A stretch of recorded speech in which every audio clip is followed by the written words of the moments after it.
In the name of Allah, the most gracious, the most merciful, and peace be upon you. It's June 14th and Saturday afternoon in Pakistan. In today's most important news, we'll give you the latest updates on the ongoing conflict and clashes between Iran and Israel. Along with that, today, Saturday, June 14th, at 4 p.m. in Washington, D.C., there is a protest taking place. Field Marshal is currently visiting Washington, D.C., and in his honor, the Pakistani community is holding a protest against him.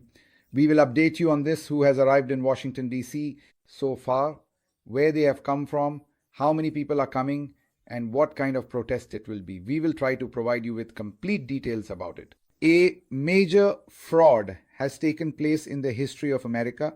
We will give you a brief update on that as well. And there are some other news items that we will also present to you. But first, let's move to the Iran-Israel situation, the war, the clashes, the conflict that is ongoing. You already know the background. Initially, Israel carried out an unprovoked attack on Iran, in which around 80 or 85 of their citizens were martyred and nearly 100 sites were targeted. About 200 aircraft were used in that attack. In response, Iran launched a counterattack with ballistic missiles, and their missiles even reached Tel Aviv perhaps for the first time in such numbers and with such effectiveness. We had shown you some images from the ground before, and we can show you some more now, which are coming from Israel, from Tel Aviv, where destruction has occurred. According to media reports, about 40 Israeli citizens have been injured. In this retaliatory strike by Iran, yes, there has also been the first reported fatality, a woman. There are reports of a woman being killed. The woman was an Israeli resident living in the suburbs. Apparently, a ballistic missile landed in Tel Aviv as well, which resulted in the death of this woman. So this is the first fatality. Around 80 to 85 civilians have been killed on the Iranian side, while here in Israel, there has been this one fatality so far. This is the latest update. On the other hand, Iran has now released video footage of the aircraft they shot down, most likely F-35s. There is talk of 2 aircraft being downed and reports that an Israeli pilot has been captured in Iran, specifically an Israeli female pilot who has been taken into custody. It is said that 2 of their F-35s have been seized or destroyed, and naturally the pilots who ejected before the aircraft were destroyed have been captured. So this is the update from that side. Iran says that it still has more attacks to carry out, and it's not just Iran saying this. American and other international agencies, whether news agencies or intelligence agencies, are also reporting that Iran will launch further attacks or fire more missiles. Now, in this whole situation, we've also seen some people in Pakistan commenting on social media. There's one person, for example, who works at the News Umar Chima, who is a pregnancy specialist. Although he calls himself a right or left-wing journalist and a progressive journalist, he often focuses more on people's private relationships, like whose pregnancy report, with apologies, he needs to publish. Such stories become the highlight of his newspaper, and he has reported such news in the past as well. Now, he has tried to belittle Iran and has said that if you couldn't fight a war, then you shouldn't have picked a fight. Now, this is beyond our understanding, because I don't think Iran picked a fight. In fact, if you look at the attacks on Iran over the past year or year and a half, Iran has tried to react as little as possible and steer the situation towards reconciliation. It is clear that Iran is showing restraint, and the reasons for this are quite obvious. Yes, Iran does a lot of posturing, but even a blind person can see that on one side are all the powers of the world, and on the other side, Iran stands alone. That's why, in my opinion, Iran has shown a great deal of restraint, and Iran absolutely did not want to fight this war. In fact, Iran has gone so far as to sit at the negotiating table with the United States to discuss its atomic program. When Iran was engaged in talks, it was precisely at that moment that these attacks were carried out against Iran. So to say that Iran picked a fight is, in my opinion, a very stupid thing to say. There's no logic to it at all. Yes, you could call this your frustration. We've also expressed ours to you, that the kind of intelligence failure that has occurred on Iran's part, or the kind of intelligence or spying activities like the one at Pentava. Israel's actions are astonishing and deeply troubling, how Israel managed to infiltrate like that. But it's not just that in Pakistan. I was listening to Wasim Badami, and even though Wasim Badami is ideologically very close to Iran, and in my opinion, he should have been supporting Iran, but even his discussion was along the same lines, that Iran shouldn't have picked this fight when they don't have the technology. He didn't use these exact words, but that was the gist of what he was saying. Now here, people don't consider that whenever Iran fires a missile, it doesn't go directly to Israel. When Iran fires a missile and let's say it launches one from Isfahan towards Israel, the first thing is that the American forces present in Iraq or the bases in the UAE, in the same way the other surrounding countries, the aircraft stationed there from Rafale jets to the American naval fleets present could also be involved, and Saudi airspace could be used as well. Obviously, the US and other places where they have bases, their airspace can also be used, of course. In the same way, as I mentioned to you, their naval fleets in the Persian Gulf, such as the USS Carl Vinson, which is their aircraft carrier, are equipped with the most advanced systems. All of these are used to intercept those missiles. Then, if Iranian missiles manage to evade all these state-of-the-art weapons, the Jordanian Air Force and all the paraphernalia they have, meaning all their weaponry and everything, will, of course, fully cooperate with Israel, and any missiles passing over Jordan will be brought down there. If they still manage to get through, then moving forward, along with the American forces, there are also British Royal Air Force planes stationed in Cyprus. And there are systems there as well, so those missiles will be welcome there too. If they manage to escape from there as well, then Israel's air defense systems come into play. The first, I believe, is Arrow 3, which can target missiles up to 2,000 kilometers away. If a missile is 2,000 kilometers away, it will be brought down right there. If it still manages to get through, then next is the exoatmospheric layer, meaning the missile will be destroyed in space itself far away. If it survives even that, then Arrow 2 comes into play, which as soon as the missile enters the Earth's atmosphere, can intercept missiles that are between 1,500 and 500 kilometers from Israel. If it gets past that as well, then comes their David Sling defense system, which operates in the range of 300 to 40 kilometers. When a missile is within 300 to 40 kilometers of Israel, this defense system will bring it down. If it still manages to get through and advances further, then finally the Iron Dome comes into play, which intercepts any missile within a range of 70 to 4 kilometers. So these are their 4 missile defense systems, starting from 2,000 kilometers away and intercepting missiles all the way down to 4 kilometers, with 4 different systems. And as I mentioned earlier, there are countless countries where American forces are stationed. Somewhere these countries have such interconnections between them. All the countries that have American bases along with Israel, whether it's Iraq, Qatar, or Saudi Arabia, America, has an advantage there. Plus, there is the naval fleet. So even if one or a few, say 4 or 6, Iranian missiles manage to reach there, you also have to keep in mind that Iran has developed all these missiles on its own. They were not given by America or any other country. On one side, you have the most modern technology in the world and powerful countries, and on the other side, a country like Iran, which has been under sanctions for decades. Despite these sanctions, they have developed their missile program, and if even a few of their missiles are reaching Israel and striking on the ground, causing visible destruction, then you can understand that Iran has shown great courage in this.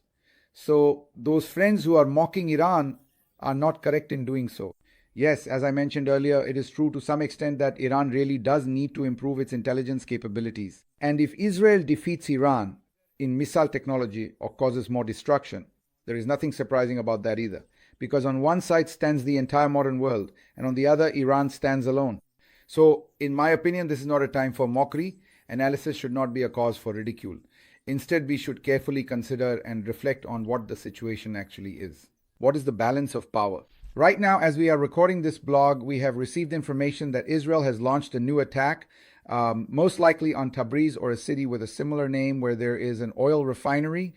Israel has now targeted this location, and so far we do not have information about the extent of the destruction, but this is the latest attack by Israel on Iran. Among the international media coverage, Fox News was reporting on this. We are also showing this to you on the screen. They stated that their Fox News correspondent there said that he has been covering Israel for at least 7 years, and he has never seen such intense missile attacks or this kind of destruction reaching Israel before. Now, if we exaggerate and say that Iran has destroyed Israel, that would not be accurate either. As I mentioned to you, there are multiple layers at least 4 missile defense systems that these missiles have to pass through, as well as numerous bases, and the military forces, aircraft, and missiles of several other countries targeting these incoming missiles. Even so, in my opinion, only a few missiles actually managed to hit Tel Aviv.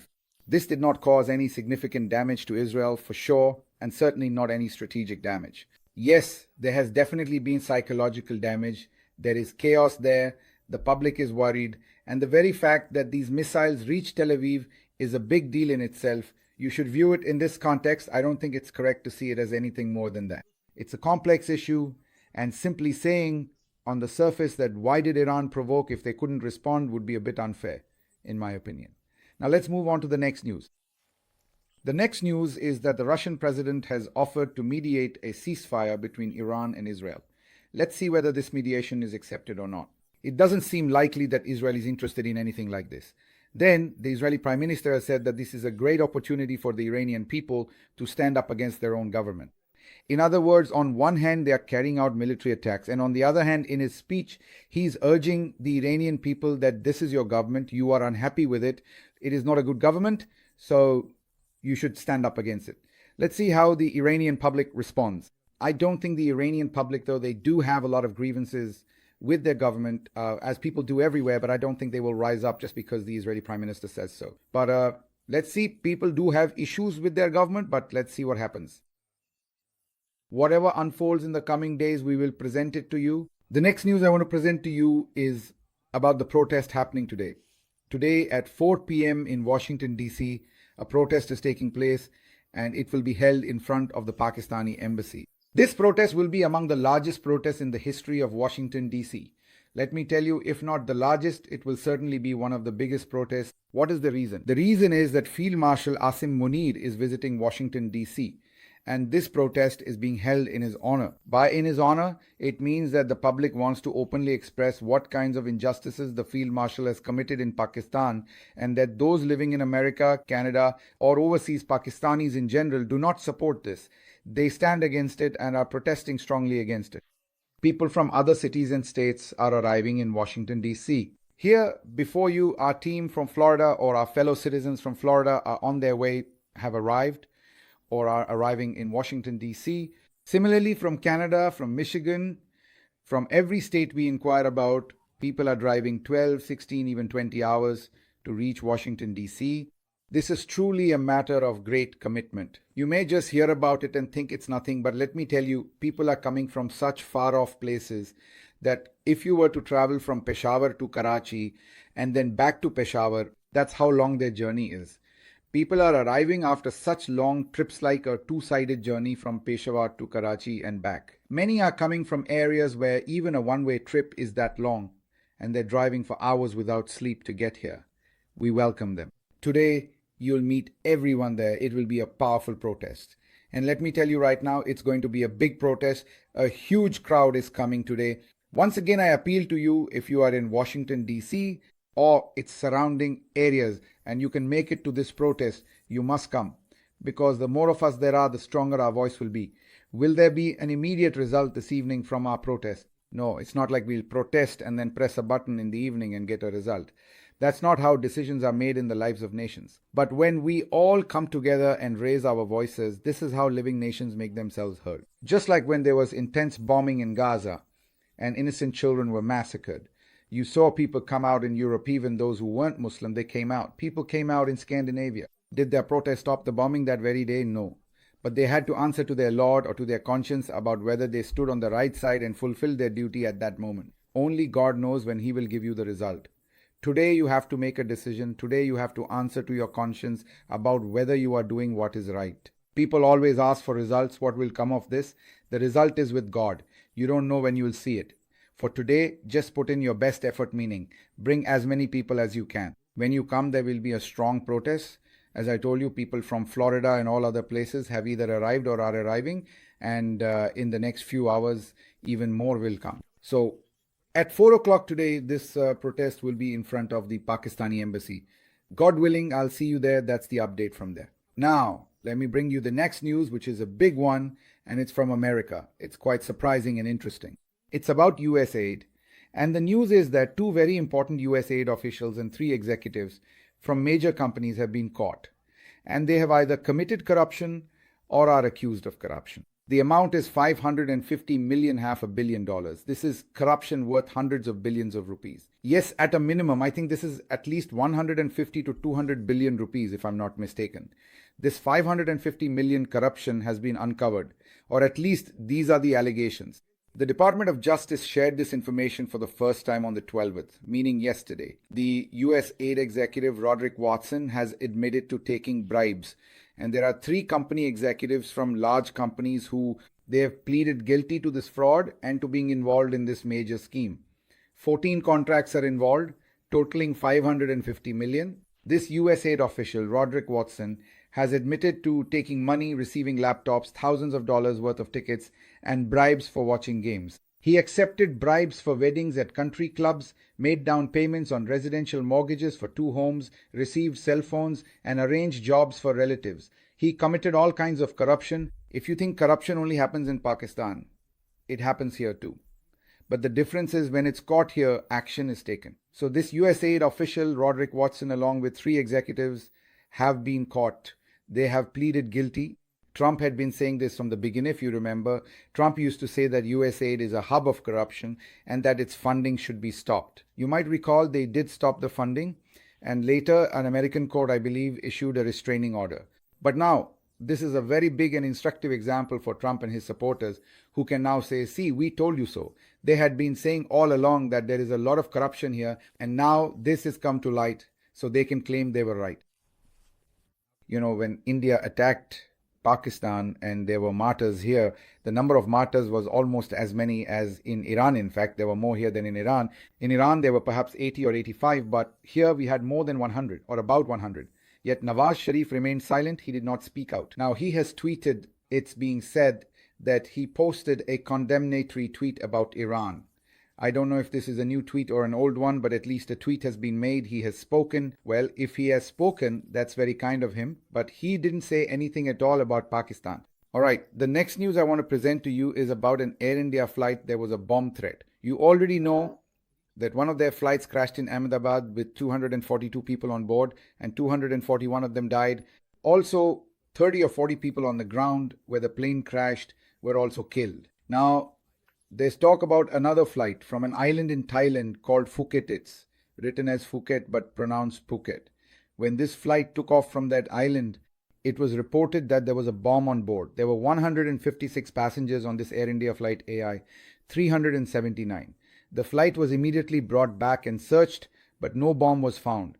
In my opinion, this was just a false alarm, probably because the airline is already scared after what happened to them, their plane crash, and now this is another incident for them. Then Rana Sanallah gave a very interesting statement. He said that there are some things in the budget that even the government does not agree with. Rana Sahib, this is nothing new. You're talking about the budget. There are many things in the government that you do not agree with, like Mohsen Naqvi Sahib and the budget. It's just like that old joke. Zardari Sahib said to Shahbaz Sharif Sahib, you didn't take our opinion on the budget. He replied, no one took my opinion either. So we know how it is. You're just there to polish shoes. The real work is being done by Field Marshal Chai Nizamuddin Sahib. Even if you don't say it, we know. What you say isn't necessary. Allow me to take my leave now. May Allah be your protector and helper. Long live Pakistan. Even if you don't say it, we know. What you say isn't necessary.